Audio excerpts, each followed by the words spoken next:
Next, there are the structures of the ovary.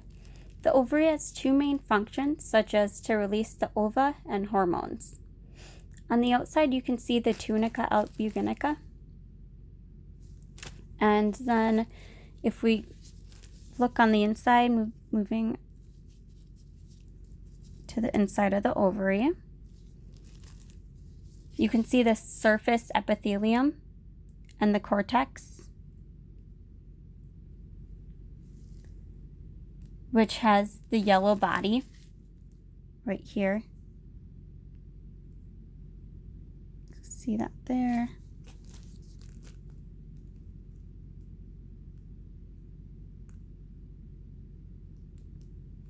And this is inside that yellow body there, or the cortex. This is where all the ovarian structures grow and develop. Then towards the center portion, we have the medulla, right in there. This is where you can see the blood vessels, lungs, and nerves enter the ovary.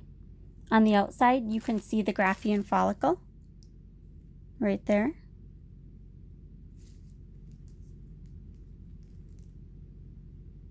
And this is the largest preambulatory follicle and is fluid-filled in a cell-free area known as antrum.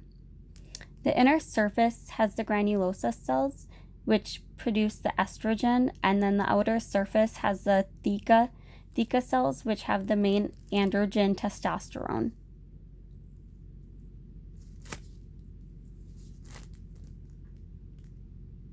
The testosterone is then converted to estrogen via the enzyme aromatase in between the granulosa and theca cells. Is the basement membrane. This keeps the contents of the follicle contained. And then going back to the outside, you can see smaller tertiary follicles.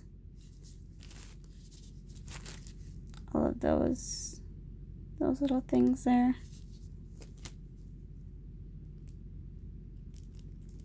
These have not been degraded yet, but they have a potential to develop into the Graafian follicle. Next is the corpus luteum. So the corpus luteum is also known as a yellow body, which is that stuff right there. That's the corpus luteum. So the corpus luteum is also known as the yellow body, and it develops after the follicle ovulates from the granulosa cells and turns into a corpus hemorrhagicum. That would be the bloody appearing structure, which you can't really see here. But then that would be the corpus hemorrhagicum would develop into the corpus luteum. This corpus luteum is responsible for producing progesterone, which maintains a pregnancy. So the more yellow there is, the more progesterone production occurs. Corpus albicans. So the corpus albicans are these white bodies you can see. They're like little scars. See there?